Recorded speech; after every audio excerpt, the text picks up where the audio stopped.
నమస్తే, welcome to college TV. ప్రస్తుతం మనం అనురాగ్ యూనివర్సిటీ ప్రాంతంలో ఉన్నాం. అయితే ఇదే ప్రాంతంలో పల్లా రాజేశ్వర్ రెడ్డి ఎవరైతే ఉన్నారో ఎమ్మెల్యే, ఆయనకు సంబంధించిన బాధితులు అనేక మంది ఒక్కొక్కరిగా బయటకు వస్తున్న సందర్భాలు ఉన్నాయి.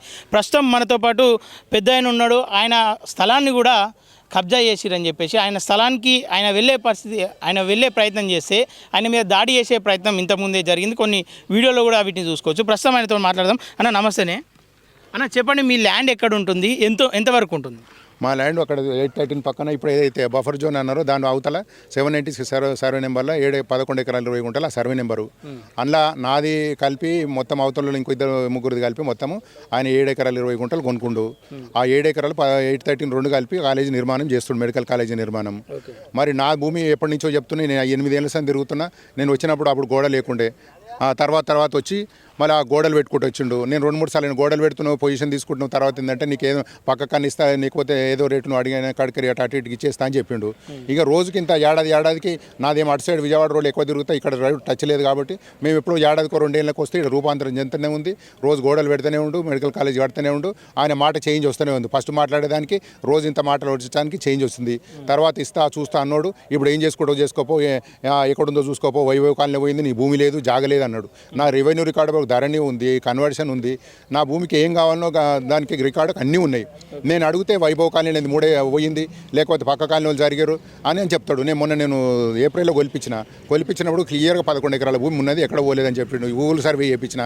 మరి నీ భూమి 7 ఎకరాలు 20 గుంటలు ఉంటే పక్కకు తీసుకొని మిగిలితే అట్లా కూడా చెప్పిన, నీ భూమి ఫస్ట్ 27 ఎకరాలు 20 కొనుక్కో, 7 ఎకరాలు కొలిస్తే నా భూమి పక్కకే తెలుస్తుంది కదా అంటే కొలిచేది లేదు, ఆడు రాణించేది లేదు. గేట్లు పెడుతుండు రోజు ఇంత. ఇప్పుడు వస్తే కూడా ఇవాళ గేట్లు ఇంకా సాడి చేసి గేట్లు పెట్టుకుంటుండు. మరి కొనకుండా భూమి ఎట్లయితుంది? భూమి అంటే అయ్యా గుర్తు అవుతుంది, కొంట అవుతుంది. ఆ రకంగా లేకుండా మరి కబ్జాలు చేస్తే భూమి అవుతుంది అని ఆలోచన, దుర్మార్గం ఆలోచన. నేను ఇప్పటికైనా చెప్తున్నా, నువ్వు ఎమ్మెల్యే స్థాయిలో ఉన్నావు, మరి ఏదైనా ఉంటే భూమి కొనుక్కొని మరి న్యాయపరంగా ఏదైనా ఉంటే తీసుకోవాలి. ఓకే, మీరు గతంలో అక్కడికి వెళ్ళే ప్రయత్నం చేసిరా? ఈ రోజు వెళ్ళిరన్న? గతంలో కూడా వెళ్ళిన. గతంలో వెళ్తే మెత్తగా మాట్లాడేటోళ్ళు, ఏదైనా ఉంటే చెప్పేటోళ్ళు, ఏదైనా ఉంటే తీసుకుంటే మా సార్తో మాట్లాడే అనేటవాళ్ళు. ఇక రోజంతా ఇప్పుడు గట్టిగా అయిపోయారు. ఇప్పుడు పైసలు ఎక్కువైనా మరి పొజిషన్ ఎక్కువ ఉందో మరి ఏముందో అర్థమవుతలేదు. కానీ ఇక రోజంత రూపాంతరం చెంది మా భూమి లేదన్న కాడికి వచ్చిండు. అందుకే ఈ రోజు గొడవైంది. చూసిరు కదా ఎంత పెద్ద గొడవ. అధికారులతో గూగుల్ సర్వే చేయించినప్పుడు కావచ్చు అధికారులు మీ ల్యాండ్ గుర్తించారు. నా ల్యాండ్ గుర్తించారు. వాళ్ళు కూడా ఉన్నారు. ఇవాళ కొట్టిన సతీష్ వాళ్ళంతా మన మండల సర్వే చేసేటప్పుడు చుట్టూ తిరిగారు. పంచనామాల సంతకం పెట్టమంటే పెట్టకుండా పోతారు. నాకు సార్ చెప్పిండు, పెద్ద ఆయన చెప్పిండు, సంతకాలు పెట్టొద్దు ఇరుకుతామని. ఇరికైతే ఏంటంటే భూమి ఎవరిది ఉంటే అలాగ ఉంటుంది. ఇరికైతే ఏముంటుంది? పంచనామాల సంతకం పెడితే పోయేదేముంది? ఇలా కామన్ మ్యాన్ ఊళ్ళో సర్వే చేసుకుంటే రైతులు సంతకం పెడతారు పక్క భూమి వాడు. వీళ్ళు పెట్టకుండా ఉరికిర్రు. అంటే విషయం తెలుస్తుంది, వీళ్ళకు అన్ని విషయాలు తెలియవద్దు. ఇట్నే దాచిపెట్టుకుని రోజు ఇంత వీక్ చేయాలి, ఎప్పుడో ఒకసారి ఆయనతో నూకేసేవాళ్ళు, వస్తే చూద్దాం, లేకపోతే తర్వాత ఏమైనా చేద్దామని ఆలోచనలు ఉన్నారు. ఓకే అన్న, మీరు సర్పంచ్ అన్నారు కదా ఇంతకుముందు, ఏ పార్టీ నుండి సర్పంచ్? టీఆర్ఎస్ పార్టీనే ఉన్నా, టీఆర్ఎస్ పార్టీని ఇలా చేసిన. నేను గత ప్రభుత్వం ఉన్నప్పుడు కూడా చేసిన. సెప్టెంబర్లో కూడా వాయిస్ ఇచ్చిన, సైట్ మీదకి వచ్చిన, ప్రెస్ క్లబ్లో మీటింగ్ పెట్టిన. ఏ వాయిస్ రాకుండా ఆయన పొజిషన్లు ఉండి కాబట్టి నాది ఎక్కడ రాకుండా చూసుకొని నన్ను తక్కువ చేసే ప్రయత్నం చేసిండు. ఇప్పుడు కూడా ఏమైనా న్యాయం జరుగుతుంది. కాంగ్రెస్ గవర్నమెంట్ పార్టీలో ఉన్నావు కదా, మరి మన గొడవలు ఎందుకు? కాంప్రమైజ్ అయిదామన్న పరిస్థితులు ఎప్పుడన్నా పిలిపించే ప్రయత్నం చేసిండా? ఎక్కడ ఉంటుంది లీడర్లకు? జేబులో పైసలు నాలుగు పని అయితే చాలు, లేకపోతే మాకు లాభం అయితే చాలు ఉంటారు. కానీ ఏ పార్టీ ఎవరికి న్యాయం చేయడు. ఇది చెప్తున్నా కదా, భర్త ఉందో బర్రె అంది అన్నట్టే ఉంది సిస్టమ్. కానీ కాంగ్రెస్ టీఆర్ఎస్ పార్టీని ఏ హరీష్ రావుకు, కేటీఆర్కి వీళ్ళంతా తెలుసా? వీళ్ళు చేసే అన్యాయాలు తీసుకపోయి ఎవరికో వీళ్ళు మంచి న్యాయం చేస్తున్నారని చెప్పి అనుకుంటారు. కానీ టీఆర్ఎస్ పార్టీకి అన్యాయం జరుస్తుండ్రు, లేకపోతే భూమి కొనుక్కురాయని చెప్పేటోడు ఓడుండు. ఎవరికి తెలిసనిచ్చలేదు, తెలిస్తే గొప్పోడు అనుకుంటారు ఆయనను. కానీ పల్లా రాజేశ్వర్ రెడ్డి ఒక గొప్ప వ్యక్తి, పాలలాంటి స్వచ్ఛమైన మనసున్న వ్యక్తి.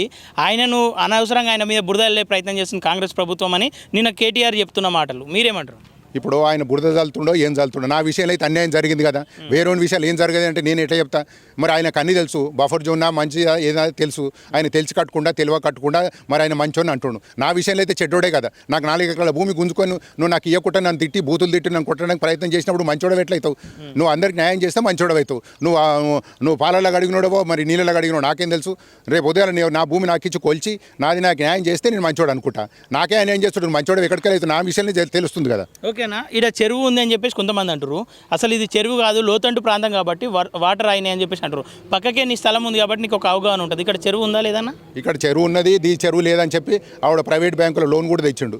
మరి ఆ చెరువు మీద ఐఓ బ్యాంకు లోన్ తెచ్చిండట. మరి ఎవరు తెచ్చారో తెలియదు. ఇది చెరువు కూడా ప్రైవేట్ బ్యాంక్ అని క్లెయిమ్ చేసిరట. కోర్టు చెరువు అని చెప్పి ఒకసారి ఆర్డర్ ఇచ్చిందట. కానీ ఇంకా ధరణిలో ఈ చెరువు అని కూడా ఎక్కలే. ఎంత ఎక్స్టెంట్ ఆ చెరువు ధరణిలో కనిపిస్తేనే లేదు 814 సర్వే నెంబర్. ఇక హైకోర్టులో కూడా ఏదో ప్రైవేట్ జాగా వేసిందంట. రకరకాలుగా ఈ చెరువు లేకుండా పోతే బాగుండి, ఇంత ఆడుకోవడానికి అవుతుంది, కబ్జాలు పెట్టుకోవడానికి అవుతుంది అన్నట్టుగానే ఉన్నారు వీళ్ళంతా. ఓకే, దాదాపు ఎంత భాగం ఉంటుంది అన్న చెరువు? ఈ చెరువు మొత్తం ఇది 60 ఎకరాలు 60 ఎకరాలకు 30 ఎకరాలు 35 ఎకరాలు మిగిలినట్టుంది. కొంత ప్రైవేట్ వాళ్ళు, కొంత ఈయన, కొంత కనిపిస్తుంది ఇదంతా. కొంత అందరూ మనిషికో కూడా ఫ్లాట్ ఇప్పుడు మనం నిలబడే ప్లేస్ కూడా ఎవరు వేసారో తెలియదు, కానీ ఇక్కడ కూడా మట్టి పోస్తారు, రోజంతా దగ్గర తీసుకొస్తారు. ఓకే, ఒక సర్పంచ్గా బీఆర్ఎస్ ప్రభుత్వంలో గతంలో పనిచేసిన వ్యక్తిగా ఇప్పుడు ఇట్లాంటి వాటిపైన మీరు ఏమంటారు? హైడ్రా చేస్తున్న పనులు కరెక్ట్ అంటారా, లేదంటే హైడ్రా తప్పిదాలు ఏమైనా చేస్తుందంటారా? హైడ్రా చేసుడు ఈ హైడ్రా చెరువుల విషయంలో కాదు, ఇల్లీగల్ ఓడి చేసినా కానీ ఇవాళ వెన్నులో వణుకు పుడుతుంది. అది 100% రేవంత్ రెడ్డి మంచి ఆలోచన చేసిండు, చెడ్డ ఆలోచన చేసిండు, కానీ ఇది చేస్తే చాలా ఆగుతున్నాయి. ఏది ఇరిగేషన్ భూములు కానీ, గవర్నమెంట్ భూములు కానీ, అసైన్డ్ భూములు కానీ, ఏవి కానీ మరి ఈ హైడ్రా సందర్భంగా హైదరాబాద్ చుట్టుపక్కల మొత్తం కూడా ఇల్లీగల్ ఓడి కొనుక్కుంటూ అయిపోయింది. ఇది చాలా మంచి పని. ఓకేనా, మీ పైన ఇంతకుముందు దాడి చేశారు కదా, వాళ్ళ మీద ఎట్లాంటి యాక్షన్ తీసుకోబోతున్నారు? మేము చెప్పి వచ్చిన పోలీస్ కంప్లైంట్ ఇచ్చిన, మరి వాళ్ళకి చెప్పిన, నా మీద చెప్తోడు కొడతానికి వచ్చారు, పోలీస్ కంప్లైంట్ కూడా ఇచ్చిన, వాళ్ళకి న్యాయం చేయమని చెప్పి సిఐ దగ్గర కంప్లైంట్ కూడా ఇచ్చి వచ్చిన. మరి ఎంతవరకు యాక్షన్ తీసుకురో చూడాలి. ఓకేనా, థ్యాంక్ యూ అన్న. ఓకే, చూస్తారు కదా, ఏదైతే అనురాగ్ అని చెప్పేసి అక్కడ హాస్టల్స్, అనురాగ్ హాస్టల్ యూనివర్సిటీస్ అని చెప్పేసి ఉన్నాయి, దాని వెనకాల భాగంలో ఈయన స్థలం ఉంటుందని చెప్పేసి నేను చెప్తుండు. అయితే ప్రస్తుతం ఈ స్థలం లేదు, ఇక్కడ నీ స్థలం లేదు, ఎక్కడుందో చూసుకోపో అని చెప్పే పరిస్థితులు ఇక్కడ ఏర్పడుతున్నాయి. ఏదైతే గతంలో ఎమ్మెల్సీగా పనిచేసిండో, గతంలో బీఆర్ఎస్ అధీనంలో ఉందో ప్రభుత్వం, సో ఆ పలుకుబడిని పట్టుకొని ఇక్కడ స్థానికులను కావచ్చు, కొంతమంది రైతులు కూడా మాట్లాడే ప్రయత్నం చేశారు, కానీ మీడియా ముందుకు వస్తే మళ్ళీ మా మీద దాడి జరుగుతుంది, ఈ దాడిని మేము అంత దాడిని భరించేంత మాకు శక్తి లేదని చెప్పేసి కొంతమంది ఆఫ్ కెమెరాలో మాట్లాడే ప్రయత్నం చేస్తున్నారు. ప్రస్తుతం అయితే ఇక్కడ అందరినీ బెరిచి అమ్మే వాళ్ళతోటి ఏదో ఒక రైట్ ఈయననే ఫిక్స్ చేస్తాడు, కొనేస్తాడు, లేదంటే దాడి చేస్తాడు, ఆ స్థలానికి ఎవరు రాకుండా చేస్తాడు. ఇది ఇక్కడ పల్లా రాజేశ్వర రెడ్డి యొక్క భూభాగవతాలు.